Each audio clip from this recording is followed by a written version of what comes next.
इंशाल्लाह काम करता रहेगा। जिम्मेदार अल्हम्दुलिल्लाह तौकीर नहीं है, तुम सारे लोग जिन्होंने मसलक के आला हजरत को थोड़ा थोड़ा तकसीम कर लिया है, थोड़ा तौसीफ लेके घूम रहा है, थोड़ा सुबहानी मियां लेके घूम रहे हैं, थोड़ा असद लेके घूम रहा है, थोड़ा मन्नानी मियां लेके घूम रहे हैं।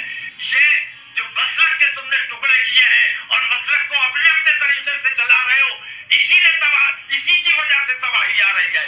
तौकीर अल्हम्दुलिल्लाह तन्हा काम कर रहा था और तो आपने सुना तौकीर रज़ा साहब का, तो मसलक को आपस में बांट दिया गया है। तो मैं आज एक इस्लाही 2-4 मिनट का बात बताऊंगा आपको, अहम बात जो है करता हुआ चलूँगा। और सबसे पहले हमें फंडामेंटल राइट्स ड्यूटीज़ जो है हर सिटीज़न, इंडियन सिटीजन को दिया गया है। ये आर्टिकल 51A में है और part IV of the constitution में है। इसमें तो मैं बताता हुआ चलूँगा, तो हमें सिटीजन को क्या क्या ड्यूटी दिया गया है और हमें किस हिकमत अमली से आजकल काम करना चाहिए। और सबसे पहले मैं बात बताते चलूँ, जो अभी ये मसला चल रहा है आई लव प्रॉफेट मोहम्मद सल्लल्लाहु अलैहि वसल्लम, जो सबसे पहली बात है, हम हुजूर के नाम के साथ लव नहीं लगा सकते। लव जो वर्ड है, और जहाँ भी हुजूर का नाम आता है तो वहाँ सल्लल्लाहु अलैहि वसल्लम बोल सकते हो, या सल्लल्लाहु अलैहि वसल्लम, ये छोटी दरूद है, ये बोल सकते हैं। जहाँ भी हुजूर का नाम आया तो एक दरूद शरीफ भी इसके साथ में डालना है। तो सिर्फ हम I love prophet, I love Mohammed नहीं लिख सकते। उसके बाद में सहाबा का क्या तर्ज अमल था। सहाबा कराम जब हुजूर के पास आते थे तो उनके कौल ऐसा थे, या रसूलुल्लाह आप पर हमारे बाप माँ कुर्बान, हम चीज़ क्या है, हमारे पूरे ख़ानदान हुजूर के नाम पे कुर्बान। ईमान तब तक मुकम्मल नहीं है जब तक हुजूर की मोहब्बत दिल में नहीं है। ये तो है, लेकिन हमको दुनिया को दिखाने की ज़रूरत नहीं है, हम अपना अमल से दुनिया को दिखाएं। अभी माहौल बिगड़ चुका है, हमें हिकमत अमली से काम करना है। और मैं बता रहा हूँ, पिछले मर्तबा जो है आपका इसमें से बताता हूँ, हमें कॉन्स्टिट्यूशन क्या बोल रहा है। हमारे वो कॉन्स्टिट्यूशन बोल रहा है आर्टिकल 51A में, uphold and protect the sovereignty, unity and integrity of India. उसके बाद दूसरी नंबर पे बोल रहा है, और promote harmony and the spirit of common brotherhood amongst all. Common brotherhood करना है। तो इस्लाम में हुजूर जब सबसे पहले मक्के से मदीना तशरीफ़ ले गए तो सबसे पहले आपने द चार्टर ऑफ मदीना लिखवाया 622 AD में। ये सबसे पहला वर्ल्ड का कॉन्स्टिट्यूशन था जो इस्लाम की तरफ से देन है। लेकिन अभी दुनिया उसको मानती नहीं है ना। दुनिया तुम्हारे को देख रहे है, तुम किस तरह से अमल में पेश कर रहे हो इस्लाम को, तुम्हें देख रही है। आजकल दाढ़ी टोपी लगा के बाहर निकलना कोई महफूज नहीं है। ट्रेन में जा रहे हैं, 4 आदमी आया दारू पी के आपको मार देगा, कोई इसका जिम्मेदार नहीं है। ये जिम्मेदार का माहौल संविधान हमें बोल रहा है कि आपसी के भाईचारे की बढ़ाओ। तो हमें हर कदम फूंक के रखना है और एज पर कॉन्स्टिट्यूशन हमें काम करना है। हमें एक रेस्पॉन्सिबल सिटीजन बन के रहना है। तो ये ऐसा माहौल कैसे आया, जब देश के सर्वोच्च पद पे जो बैठे हुए हैं ये लोग अगर ऐसा बोलेंगे, कपड़े से पहचाने जाओगे, फिर बोलेंगे ज़्यादा बच्चा पैदा करने वाले, फिर बोलते हैं ये मुस्लिम, तुम्हारे अगर 2 भैंस है तो एक भैंस मुसलमान चुरा करके ले जाएगा, छीन लेगा, तुम्हारा मंगलसूत्र छीन लेगा। अगर बड़े बड़े ओहदे पर ऐसे बात करेंगे तो इसका नतीजा क्या होता है। नतीजा ये हुआ 2023 में 31 जुलाई 2023 में एक ट्रेन जा रहा था जयपुर से मुंबई, या मुंबई से जयपुर आ रहा था। उस ट्रेन में एक चेतन सिंह नाम का बंदा था, सरफिरा था, कांस्टेबल था, जिसने अपना ASI टीकाराम उसको मार दिया और 3 मुसलमानों को चुन चुन के ट्रेन के अंदर मार दिया। फिर जोगी का नाम बोला। तो माहौल आजकल बहुत ख़राब है। तो हमें पुरअमन तरीके से, जो असल तरीका है उसके हिसाब से हमको चलना है। हुजूर ने हमें तालीम, हुजूर ने मदीना पहुंचते ही सबसे पहले द ट्रीटी ऑफ नजरान भी लिखा। नजरान में यहूद और नसारा रहते थे, उनके साथ मुसलमानों का एक मुआहदा हुआ। तो हुजूर सबसे पहले द ट्रीटी ऑफ नजरान किए, the charter of Medina, the constitution of Medina, जिसमें rights of the prisoner of wars के बारे में लिखा गया था। तो हुजूर ने तरजीह दिया एजुकेशन को, और हुजूर ने तरजीह दी यहाँ तक कि बदर में, जंग बदर में जो गिरफ्तार हुए थे कुफार मुशरिकीन में से, बाद में तो सहाबा बने फतह मक्के के बाद, तो उनमें से हुजूर ने बोले जिसने फिदिया का पैसा नहीं दे रहा है वो हमारे सहाबा को पढ़ा देगा तो हम उसके लिए वो फिदिया हो जाएगा, उसको छोड़ दिया जाएगा। तो इल्म को हुजूर ने बहुत तरजीह दिया। आप ये जो 3 को मार दिया मुसलमानों को, आप मुसलमान कोर्ट दौड़ता रहेगा, केस करता रहेगा, कुछ नहीं मिलने वाला है। और जो टिक्काराम ASI को मारा उसने, चेतन राम ने, तो उसको क्या मिला, 25 लाख एक्स ग्रेशिया मिला, 15 लाख डेथ कम रिटायरमेंट ग्रेजुएटी मिला, फिर 15 लाख रेलवे सुरक्षा निधि फंड से मिला। तो उसको इतना सारा मिल गया, मुसलमानों को कुछ नहीं मिलने वाला है। तो हमें एजुकेशन का रास्ता को जाना है। सिर्फ अगर कलमा दरूद पढ़ के या फातिया मिलाद के जो अभी हैबिट बनाए हुए हो, अगर इसी करने का नाम ही इस्लाम होता तो हुजूर दिन रात हुजरा में बैठ के ही करते। वो असहाबे सुफ़ा थे, एक ग्रुप थे जो वो करते थे। हुजूर ने हर पहलू पे अमल किया। हुजूर पूरी ज़िंदगी हर जंग में जाते रहे, हर जंग में जाते रहे। और हुजूर की सबसे बड़ी सुन्नत है घोड़े पे चढ़ना या खच्चर पे चढ़ना, इसका जानकारी करने की ना। हुजूर हर जंग पे, नमाज का तो आपका कोई बोलेगा हाथ अल्लाह अकबर करके हाथ उठाओ, कोई बोलेगा हाथ नहीं उठाओ, कोई बोलेगा रफ़ादैन करो नहीं करो, तो बहुत तरह का इख्तिलाफ है। लेकिन इसमें तो कोई इख्तिलाफ नहीं, हुजूर की सुन्नत थी। हुजूर ने पूरे ज़िंदगी आपने घोड़े पे बैठे, घोड़े पे से सवार होकर लड़ाई के मैदान पे गए, कुफ़ार से जंग की। यहाँ तक कि हज़रत इमाम हुसैन रज़ी अल्लाह ताला अन्हु करबला में 3 दिन भूखे प्यासे रहे, फिर घोड़े पे बैठे। तो हमें भी हर फ़न, मौजूदा दौर में जो फ़न चल रहा है उस पर हमें ध्यान दे के उस पर हमें आगे बढ़ना है। नहीं तो हम अभी भी ज़िल्लत, आगे भी ज़िल्लत। तौकीर रज़ा साहब को पकड़ लिया आई लव मोहम्मद के चक्कर में। इससे पहले सलमान अजहरी साहब को 1 साल के लिए, जिसका नाम में 3 बार एक पब्लिक और सेफ्टी एक्ट है उसके हिसाब से कलेक्टर जो है वो पकड़ के 1 साल के लिए बंद कर देगा। अब बंद कर दिया। तो हमें जो इतना पैसे ये लोग जो बरेली वाले जो तौकीर रज़ा साहब ने बोले इतने पैसे जो इकट्ठे किए थे, इसका रिजल्ट क्या हुआ? पैसा कौन दिया? चंदा दिए, गरीब गुरबा। आपने कौम से चंदा मांग के लिए, कौम के लिए क्या किया? कुछ नहीं किया। और रिजल्ट क्या हुआ? योगी जी ने आपका 250 करोड़ का संपत्ति या 500 करोड़ का संपत्ति सीज कर दिए। ये संपत्ति आपने नहीं बनाया ना आपके खानदान वालों ने लाया था। ये मुसलमान अवाम मुस्लिमीन उम्मत मुस्लिमा जो है चंदा दिया आपको। आपने इस चंदा को किस इसमें काम में लगाए? कम से कम बच्चों के पढ़ाई के लिए, मुसलमानों को पढ़ाई अगर पढ़ लेंगे तो तरजीह हो जाएगा, तो घर चला लेंगे ना। 50,000 से 1 लाख तक वो कमाएंगे। अगर नहीं पढ़े अनपढ़ रहे तो उनका लेवल क्या होगा? दुकान जाएंगे तो 5,000 मिलेगा, फिर 10 मिलेगा, फिर 20 तक रह जाएगा, बूढ़े हो जाएंगे। अगर पढ़ लिख लेंगे तो 30 से शुरू होगा, 40-50 लाख और जितना भी जो कमा सकता है वो कमाएगा। लेकिन 50,000 तो मिनिमम कमा लेगा बंदा, 30-40 हज़ार कमा लेगा। तो पढ़ाई पे तरजीह दीजिए, हिकमत अमली पे, असल पे आइए। हुजूर ने हर जंग के मैदान पे गए और हुजूर ने घोड़सवारी भी की।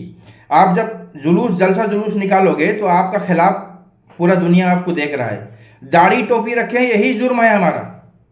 हमने दाढ़ी क्यों रखा, हमने टोपी क्यों पहना, हमको सारा चाचा बोलेंगे। हम अगर बाहर निकले ना तो इंडिया में हर दुकानदार हमको बोलेगा चाचा ये लीजिए, चाचा हम हो गए हैं। ठीक है, चाचा को जिंदा तो रहने तो जिंदा भी नहीं रहने दीजिएगा, क्यों ना हमको हिकमत अमली से काम करने पड़ेगा। ये जो पैसे इन्होंने इकट्ठा किया, कम से कम एडवोकेट का फोर्स बनाए होते, इनको जैसा घर तोड़ा बुलडोजर से, ये रूल ऑफ लॉ का हिसाब से नहीं है ना। तो ये सीधा इनके वकील जो होते सुप्रीम कोर्ट में रिट पिटीशन करते, मैंडामोस करते और बहुत सारा सर्टिफिकेट, बहुत सारा चीज़ें, तो उसको स्टॉप कर देते, 1 दिन में भी होता है। तो पैसा इन्होंने इसमें खर्च नहीं किया, इन्होंने अपना संपत्ति बढ़ाते रहे। एक है उलमाए सू और एक है उलमाए हक, उलमाए रब्बानी। आप पहचान कैसे करोगे कौन उलमाए हक है, कौन उलमाए सू है?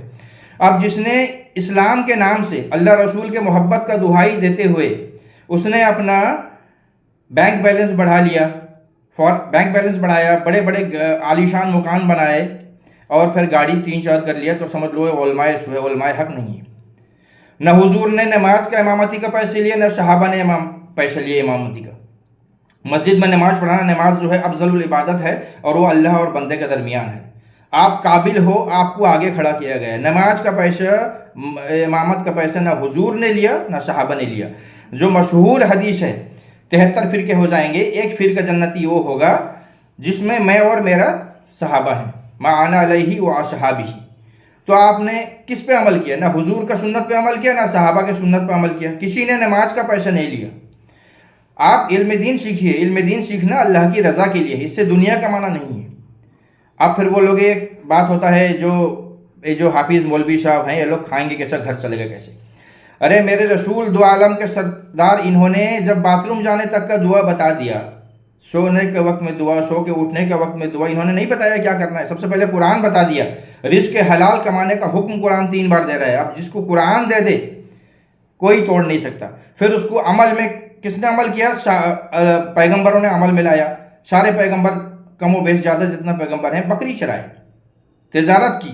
और सहाबा कराम, कोई शहद बेचता था, कोई जाकर के पनीर बेचता था, कोई लकड़ी काट के पहाड़ से ला करके असहाबे सुफा को उनको खाना खिलाता था बेच करके, लकड़ी काट के जंगल से ला के। और साहबा कराम फरमाते हैं जब हम सदका देते थे तो हम मजदूरी करते थे, तो आपने रिज़्क़ हलाल का तरीका छोड़ दिया है, बस सिर्फ चंदे पे चल रहे हो। चंदे के अलावा आपने उम्मत मुस्लिमा के लिए क्या किया? आप अगर उनको पढ़ाते लिखाते, उनके लिए बड़े बड़े एकेडमिक्स खोलते। हैदराबाद में दारुस्सलाम में अवैसी ने बहुत अच्छा बंदोबस्त किया है, उसके हर चीज़ नर्सिंग से लेके MBA से लेके आपके हर तरह का इदारा वहाँ पर है। वैसे वली रहमानी कलकत्ता में बड़ा इदारा चला रहा है, ऐसी और भी बहुत सारे इदारा हैं। तो एजुकेशन के मामले में अगर करोगे तो हमको यहाँ पर रह सकेंगे, हमारी तहफ़्फ़ुज़ होगी, क्योंकि माहौल बहुत बिगड़ चुका है, माहौल में जहर भर दिया गया है।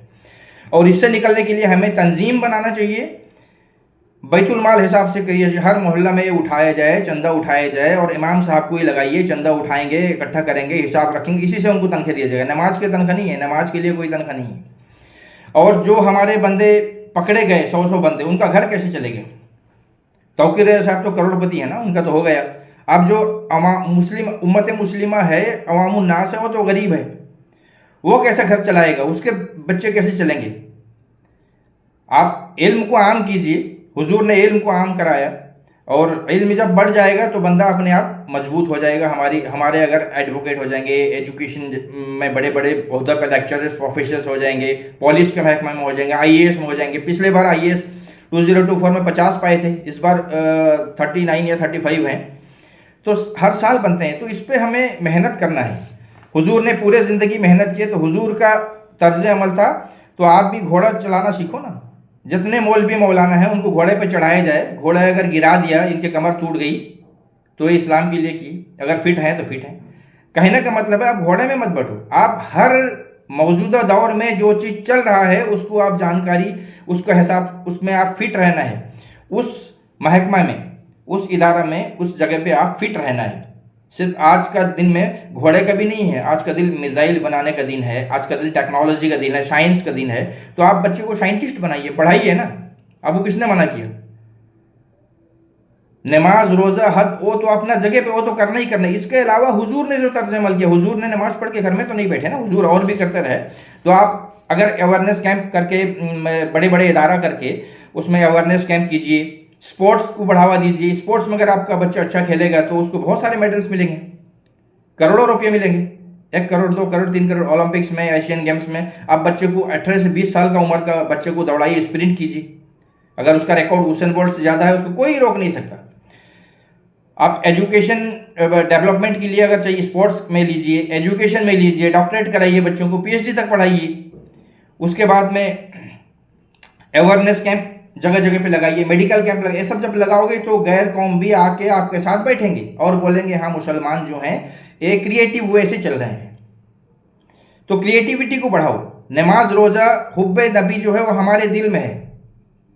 जब हम घर से बाहर निकले तो क्रिएटिविटी को बढ़ाओ, सोशल अवेयरनेस।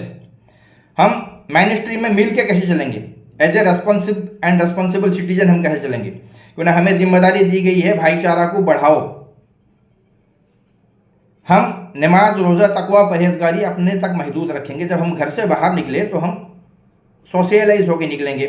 ये सब कैंप अगर चलाएंगे तो गवर्नमेंट भी बोलेगी हाँ ये लोग जो हैं क्रिएटिविटी कर रहे हैं, अच्छी तरफ देश को डेवलपमेंट की तरफ लेके जा रहे हैं। अब अवेयरनेस कैंप लगाइए, फ्री मेडिकल कैंप लगाइए, नौकरी कैसे मिलती है बच्चों लोग को, ये सब कैंप लगाइए, फ्री ट्यूशन दीजिए। नहीं देंगे तो फिर आगे चल के हमारा जो है बहुत सारी परेशानी आने वाली है, और परेशानी आएगी तो हमें जो है हुजूर के तर्ज अमल पे चलना चाहिए। हुजूर जब मक्के से मदीना गए, सबसे पहले आपने कॉन्स्टिट्यूशन ऑफ मदीना लिखवाया और नजरान, द ट्रीटी ऑफ नजरान यहूद व नसारा के साथ की। तो हमें हुजूर के सुन्नत को हर हमेशा रख करके अमल करना है। हुजूर ने हर सूबा पे काम किया, सिर्फ बैठे नहीं, सिर्फ नमाज रोज़ा नहीं किए, हर सूबा में, हर लड़ाई पे किए। तो हमें आज का दिन हमें फिट रहना है, सही रहना है। और इंडियन कॉन्स्टिट्यूशन के तहत हमें बहुत मतलब एक हाथ माप करके एक चाखड़ चलना है, बोलते हैं ना, बहुत आराम से हमको चलना है, क्यों ना माहौल ख़राब है। हम घर से बाहर जब निकलें, अगर झंडा और बैनर लेके निकलते हैं, हुजूर को तो हम अच्छा पाते हैं, उनके बगैर ईमान ही नहीं, लेकिन इससे गैर कौम वो नाराज़ हो जाता है। ऐसे ही आप जुलूस लेके जा रहे हो, कोई भी पीछे से एक पत्थर मारेगा शरारती, दंगा भड़क जाएगा। तो ये सब चीज़ जाने से पहले हमें सिक्योरिटी का ध्यान देना है, और हमें गवर्नमेंट को हर हमेशा सपोर्टिव रहना है। एजुकेशन के तौर से हमें बड़े बड़े महकमा वहदा में अगर रह गए तो फिर हमारी बका है। तो इंशाअल्लाह हमें हुजूर की सुन्नत लक़द काना लकुम फ़ी रसूलिल्लाहि उस्वतुन हसना, तुम्हारे लिए बेहतरीन हुजूर की सुन्नत है। तो हुजूर ने सिर्फ नमाज, रोज़ा और वजीफ़ा नहीं पढ़े, हुजूर ने हर लड़ाई पे गए, अपने बदन को फिट रखे, तीरंदाजी आर्चरी जो बोलते हैं उसको बच्चों को सिखाओ। वो असमा का जीत के ओलंपिक प्राइज पाए तो 5 करोड़ लेकर के आएगा, 10 करोड़ लाएगा। सिर्फ बैठ के कुरान सीखना बिल्कुल सही है, इल्म दीन सीखना बिल्कुल सही है, वो अपने जगह पे। उसके बाद जब घर से बाहर निकले तो फिर हमें दुनिया की भी समझना है। वमा अलैना इल्लल बलाग।